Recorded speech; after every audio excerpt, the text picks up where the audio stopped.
Era el primer día de Diego Navarro en Wellington Academy, y sabía que aquella no era una escuela más.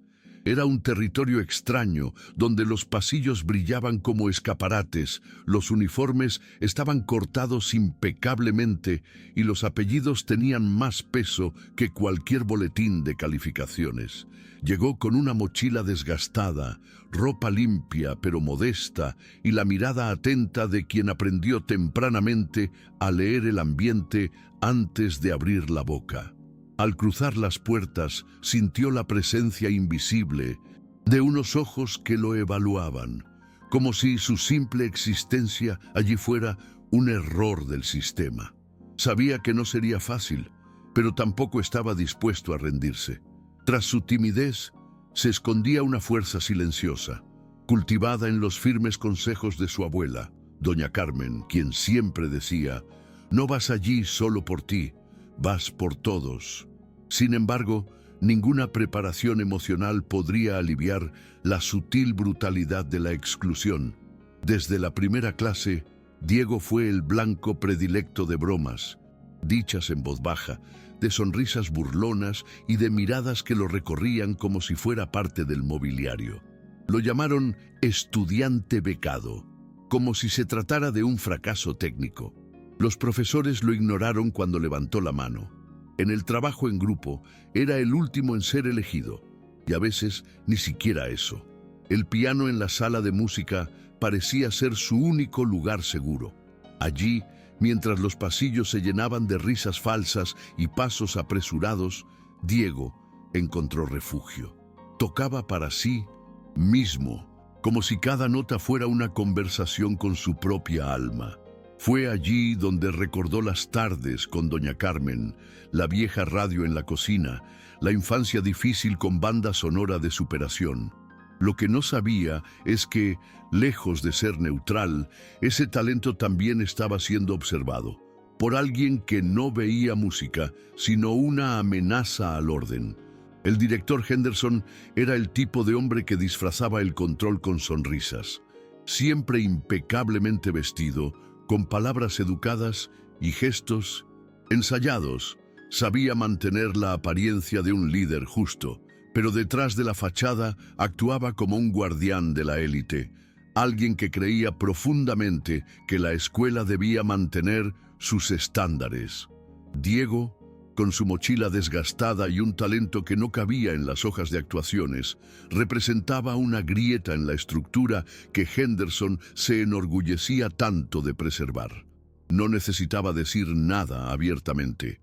Bastaba con encogerse de hombros ante las actitudes sutiles de desprecio, alentar el silencio ante las exclusiones y, lo más importante, controlar quién tenía espacio para brillar. Y fue con este control velado que diseñó lo que llamó una oportunidad para promover la diversidad en la ceremonia de gala de la escuela. La noticia de la elección de Diego para jugar en la gala se extendió como un susurro venenoso. Para sus compañeros fue motivo de burla. Para los profesores más conservadores, un inconveniente disfrazado de sorpresa. Para Henderson, fue la gota que colmó el vaso. Permitir que Diego subiera a un escenario rodeado de padres influyentes y ojos críticos era la manera perfecta de demostrar que ciertos chicos simplemente no pertenecían allí. Cuando anunció el honor a Diego frente a la clase, lo hizo con un tono teatral, arrancando un aplauso forzado mientras los ojos del adolescente ardían de vergüenza. Diego sonrió, por reflejo, pero por dentro sintió que se le revolvía el estómago. Sabía que esto no era una invitación, era una trampa. Pensó en negarse, pensó en desaparecer, pero esa misma noche, cuando llegó a casa y encontró a doña Carmen preparando arroz y frijoles, escuchando un viejo bolero y sonriendo con el periódico en la mano, algo en él hizo clic. No podía huir, no para él, pero porque su presencia en ese escenario llevaría el nombre de todos aquellos que nunca fueron llamados. En la semana previa a la ceremonia, Diego apenas durmió. Dividía su tiempo entre el estudio, los largos viajes a la escuela y las noches en las que practicaba en el viejo piano de la iglesia local, proporcionado por el pastor que conocía su historia desde que era pequeño. No quería tocar algo que ya conocía. Necesitaba demostrar quién era. Luego comenzó a componer. Cada nota llevaba un recuerdo. El día que lo abandonó su padre. La primera vez que vio a doña Carmen llorar a escondidas. La sensación de caminar entre gente que fingía no verlo. La melodía nació como una forma de desahogarse. No fue hecha para complacer, sino para decir lo que nunca tuvo espacio para decir. Escuchando esa canción, cualquiera entendería lo que significa resistir. Fue crudo, intenso, verdadero. Y aún con el miedo creciendo cada día, él continuó. No me podría equivocar, no porque quisiera impresionar, sino porque necesitaba ser escuchado, al menos una vez. La noche del evento, Diego lució su única camisa de vestir, planchada con cariño por doña Carmen, y un par de zapatos prestados por una vecina. Al llegar al auditorio, las miradas no eran diferentes. De Mindunusit, arriba a abajo, con las cejas levantadas y sonrisas contenidas. La habitación olía a perfume caro y a fría anticipación. En el escenario, otros estudiantes interpretaron piezas clásicas, decoradas con técnica y precisión, mientras los padres tomaban fotos y aplaudían moderadamente. Cuando se anunció su nombre, hubo un breve silencio. Algunas personas miraron el programa, como para confirmar que no había ningún error. Diego subió al escenario con pasos firmes, pero por dentro sentía las piernas pesadas. Se sentó al piano y por un segundo casi se dio por vencido, pero entonces recordó las manos de su abuela sobre su hombro esa mañana y respiró profundamente. Los primeros acordes resonaron e inmediatamente el bullicio cesó. Su música no era perfecta, pero era real. Y en esa sala acostumbrada a las máscaras y a las repeticiones, la verdad tuvo un impacto que nadie esperaba. El sonido que salió de las manos de Diego era diferente a todo lo que se había tocado antes en ese escenario. No era solo música, era sentimiento, memoria, resistencia. La melodía empezó suave, casi vacilante, como pidiendo permiso para existir, y poco a poco fue ganando fuerza, intensidad, como un grito contenido que por fin encuentra una salida. No hubo ostentación en los gestos, ningún detalle técnico, solo honestidad. Cada nota parecía tocar directamente la parte más humana del oyente. Algunos padres dejaron de lado sus teléfonos móviles. Los profesores que nunca habían mirado a Diego con atención, ahora lo observaban con ojos llorosos. Al final, no hubo un silencio incómodo. Hubo un momento de reverencia. Luego los aplausos comenzaron tímidamente, pero crecieron como una ola. Gente de pie, emocionada, sin poder explicar lo que sentía. Y al fondo de la sala, el director Henderson apretó los labios, tratando de ocultar su incomodidad. Su intento de humillación se había convertido en un momento inolvidable. Y él lo sabía. Después del suceso, Diego no dijo nada. Guardó las partituras en su mochila y caminó solo por la fría acera. Pero algo había cambiado. A la mañana siguiente, cuando entró a la escuela, sintió que la expresión de su rostro era diferente.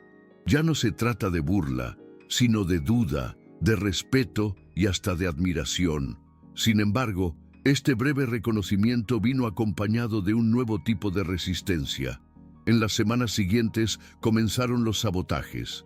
Sus partituras habían desaparecido del cajón de la sala de música. Un día encontró el piano con las teclas dañadas. Surgieron los rumores de que había recibido ayuda externa para componer. Las palabras no fueron pronunciadas directamente, sino que quedaron suspendidas en los pasillos como polvo venenoso. Diego sintió que todo estaba en silencio. No quería quejarse, no quería dar lo que esperaban de él. Un error. Su único alivio era tocar, aunque fuera en silencio, aunque fuera solo en el teclado imaginario que hacía con sus dedos mientras viajaba en autobús a casa. Y cuando se lo contaba a doña Carmen, ella simplemente lo abrazaba y le decía: cuando no pueden borrarte, intentan desanimarte, pero tú eres más fuerte que eso. La situación llegó a un nuevo nivel cuando, en vísperas de la Semana de las Artes, Diego descubrió que su nombre había sido eliminado del programa oficial. La justificación fue vaga. Hubo un error en el registro, pero él sabía que no era un error, era una elección. La misma mano invisible que lo había aplaudido con fuerza semanas antes, ahora lo estaba empujando nuevamente a las sombras. Fue uno de los peores días. Pasó horas sentado en las escaleras de la escuela, mirando sus zapatos, tratando de descubrir qué más necesitaba hacer para ser aceptado como era. Pensó en renunciar a la beca, desaparecer de allí. Pero ese mismo día ocurrió algo inesperado. Se acercó la profesora Clara Ramos, una de las pocas que lo trató con respeto. Con una pequeña nota en la mano, simplemente dijo: no te quieren allí, pero queremos saber de ti. En el papel, una dirección y una hora. Es un recital paralelo. Lo llamamos concierto gratuito. Participarán algunos estudiantes y profesores. Será fuera de la escuela. Será real. La noche señalada, Diego llegó al lugar acordado, un pequeño teatro comunitario en el centro de la ciudad, lejos de los focos de la academia. El ambiente era sencillo, acogedor y lleno de rostros atentos. La audiencia era diversa: compañeros, profesores disidentes, padres curiosos y miembros de la comunidad. Allí no había nada que se asemejara al glamour forzado de la escuela. Cuando Diego subió al escenario, sintió algo diferente. No había tensión, solo pertenencia. Y allí, una vez más, se entregó a la música. Pero esta vez fue diferente. No jugó para demostrar nada, jugó por la libertad. Tocó para todos aquellos que no tienen escenario. Su composición ganó cuerpo, coraje y una verdad aún más brutal: que la belleza no nace del privilegio, sino de la lucha. Cuando sonó la última nota, hubo silencio. Un silencio pesado y denso, seguido de una auténtica ovación. La gente no solo aplaudió, lloró, sonrió y agradeció. Un periodista presente grabó el momento y, sin que Diego lo supiera, lo publicó en redes sociales con el lema: el arte de los que resistieron. El vídeo se volvió viral en pocas horas. No por filtros ni efectos, sino porque la emoción era cruda e innegable. Personas de diferentes ciudades comentaron, compartieron, escribieron que se veían reflejados en ese chico al piano. En menos de 2 días, la historia de Diego Navarro llegó a la prensa. Los periodistas comenzaron a investigar por qué un recital tan emotivo había sido excluido de la programación oficial de una escuela que decía estar comprometida con la diversidad. Los padres de los alumnos empezaron a cobrar por clases privadas. Los consejeros educativos comenzaron a moverse y luego, como una grieta que se extiende cuando no se repara a tiempo, surgieron otras historias. Viejas denuncias de exclusión, manipulación de procesos de selección, favoritismo hacia los hijos de grandes donantes. La fachada de la Academia Wellington comenzó a desmoronarse. El nombre de Diego pasó a representar algo mucho más grande que su música. Se convirtió en el símbolo de un sistema que finalmente estaba siendo expuesto. El director Henderson intentó contener la crisis. Dio entrevistas vacías y envió declaraciones diciendo que todo era simplemente una mala interpretación de los hechos. Pero el daño ya estaba hecho. Se formó una comisión independiente para investigar las prácticas de la escuela. Durante semanas han salido a la luz documentos y relatos de estudiantes y exempleados que han reforzado el patrón de exclusión y elitismo tóxico que promueve la administración. Al final de la investigación, Henderson fue destituido de su cargo. La escuela anunció una serie de reformas: revisar el sistema de becas, crear un verdadero comité de diversidad, abrir espacios de escucha y expresión. Por primera vez, los estudiantes que siempre habían sido invisibles comenzaron a sentirse parte de la institución, y aunque Diego nunca había pedido ese papel protagónico, se convirtió en el punto de partida de todo. Cuando la escuela decidió realizar un nuevo espectáculo, abierto al público y transmitido en vivo, él fue invitado a cerrar la noche, ahora oficialmente. El día de la presentación oficial, Diego llegó temprano. El auditorio estaba abarrotado, no solo de estudiantes y profesores, sino también de familias, miembros de la prensa e incluso representantes de instituciones culturales. Era un público muy diferente al de la primera gala. Esta vez sí que había auténtica expectación. Había respeto. Diego subió al escenario con la misma tranquilidad que antes, pero su mirada era diferente. Ya no tenía sobre mí la carga de demostrarle nada a nadie. Sus dedos tocaban el piano con firmeza y ligereza, como alguien que finalmente entiende que pertenece, sí, a cualquier lugar donde pueda ser quien es. Interpretó una nueva versión de su composición, ahora más madura, con matices que solo el tiempo y la experiencia podían añadir. Y cuando terminó, el silencio que siguió no fue de sorpresa, sino de reverencia. Después, los aplausos llegaron como una celebración, no como una reparación. Por primera vez, Diego sintió que no lo toleraban, sino que lo reconocían. Al día siguiente, llegó una carta del Conservatorio Nacional de Música a su nombre. La invitación fue clara: una audición especial, fuera del calendario habitual, en función del impacto de su presentación y del contenido artístico de su obra. No fue un favor, ni una cuota, fue un mérito. Y para Diego, esta fue la mayor victoria de todas. Le contó la noticia a doña Carmen mientras estaba sentado a la mesa de la cocina, tal como lo hacía desde pequeño. Lo escuchó todo en silencio, con lágrimas en los ojos, y después de un momento, simplemente dijo: «Lo sabía. Desde que te vi tocar esa tapa de botella cuando tenía 3 años, lo supe». Se abrazaron durante largos minutos. No era solo alegría, fue alivio, gratitud y la certeza de que todo el sacrificio había valido la pena. Diego se dio cuenta de que su música no era solo una habilidad, era un lenguaje, una forma de decir que existió, que sintió, que soñó. Y ahora el mundo comenzaba a escuchar. La audición en el Conservatorio Nacional de Música tuvo lugar un sábado por la tarde. El lugar era imponente, con amplios pasillos, paredes revestidas de madera fina y un silencio respetuoso que solo suelen tener los espacios dedicados al arte. Diego llegó temprano, vestido sencillo pero con una postura firme. No traje partituras impresas. Sabía que su música estaba grabada en su memoria, no solo en su cerebro, sino en su cuerpo. Cuando llamaron su nombre, caminó hacia el gran piano de cola en el centro de la habitación y se sentó sin dudarlo. Los jurados no dijeron nada más que un breve «cuando quieras». Y él quería.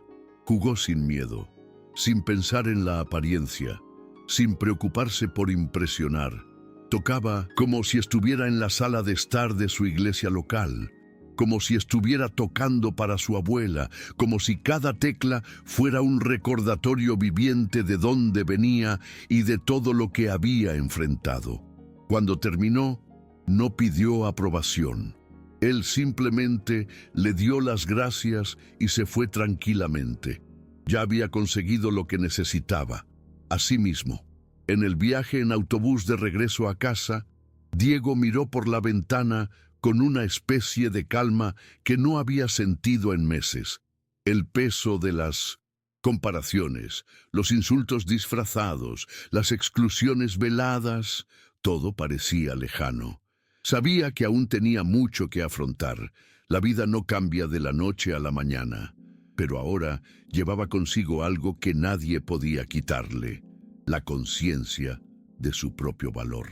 Al llegar a casa, encontró a doña Carmen regando las plantas del balcón. Ella lo miró y, sin decir palabra, sonrió. Él entendió todo en ese momento. Cenaron en silencio, como siempre lo hacían en los días importantes, y por la noche Diego se sentaba ante el viejo teclado que todavía funcionaba a medias. Empezó a tocar sin pensar.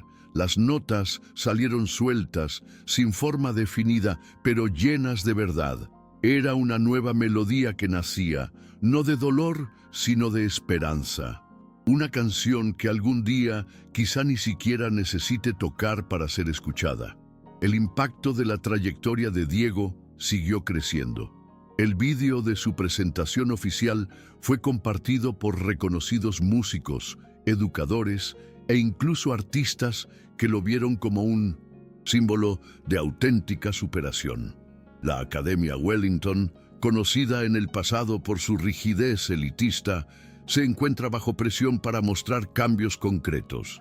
Por primera vez, la escuela abrió sus puertas a encuentros comunitarios, conversatorios con estudiantes becados y talleres artísticos dirigidos a la periferia de la ciudad.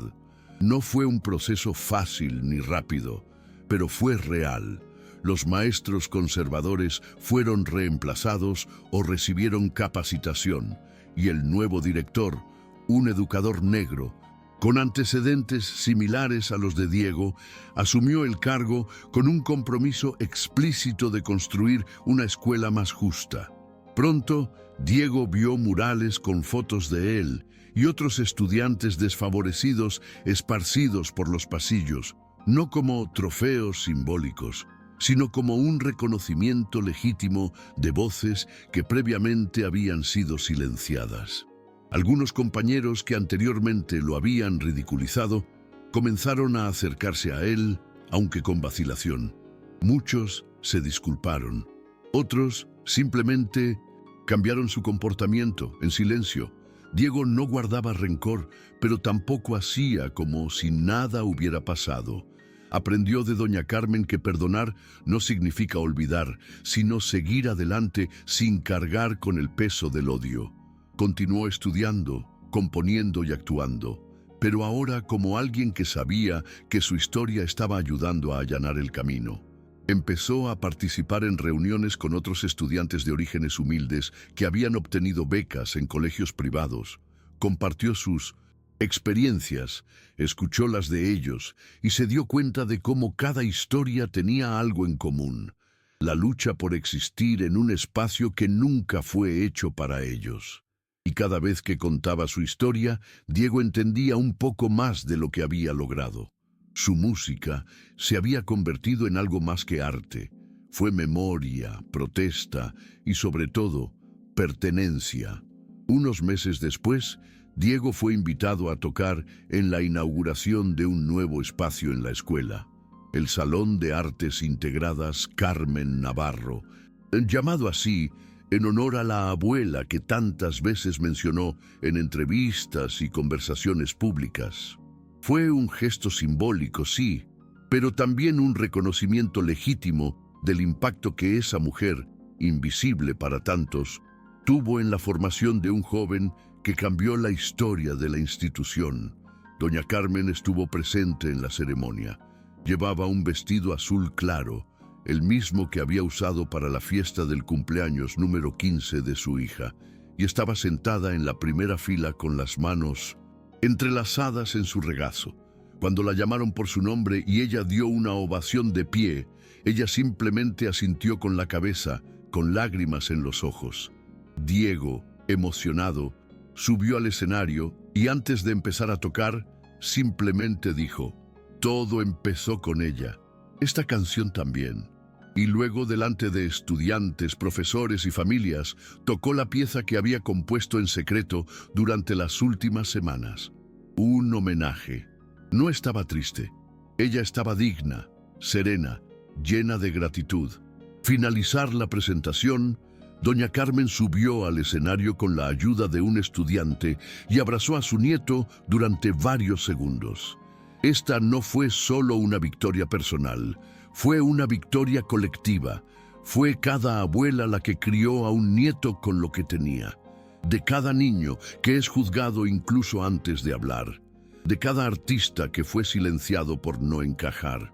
La historia de Diego se convirtió en un referente en otras escuelas. Su nombre comenzó a circular en conversaciones sobre educación, equidad y el arte como transformación. Pero él no buscaba la fama. Seguí levantándome temprano, estudiando con disciplina y jugando con el alma. Su vida no se convirtió en un cuento de hadas. Todavía había obstáculos, prejuicios ocultos, puertas cerradas. Pero ahora sabía que podía superar cualquiera de ellos. Y lo que es más, sabía que podía abrir algunos para los que vinieran después. Meses después, ya en su segundo año de beca, Diego caminaba por los pasillos del colegio con la misma mochila, sencilla a la espalda, ahora con menos miradas de reojo a su alrededor. Era como si su presencia se hubiera convertido en parte del paisaje, pero no por conformidad. Fue respeto. Un nuevo estudiante, tranquilo y tímido, se me acercó cuando salí de la clase de música. Tenía la piel oscura, los ojos desconfiados y los hombros tensos, como Diego el primer día. Sin decir mucho le entregó un cuaderno y le preguntó si podía escuchar una melodía que había escrito. Diego simplemente sonrió y dijo, «Claro, cuando quieras».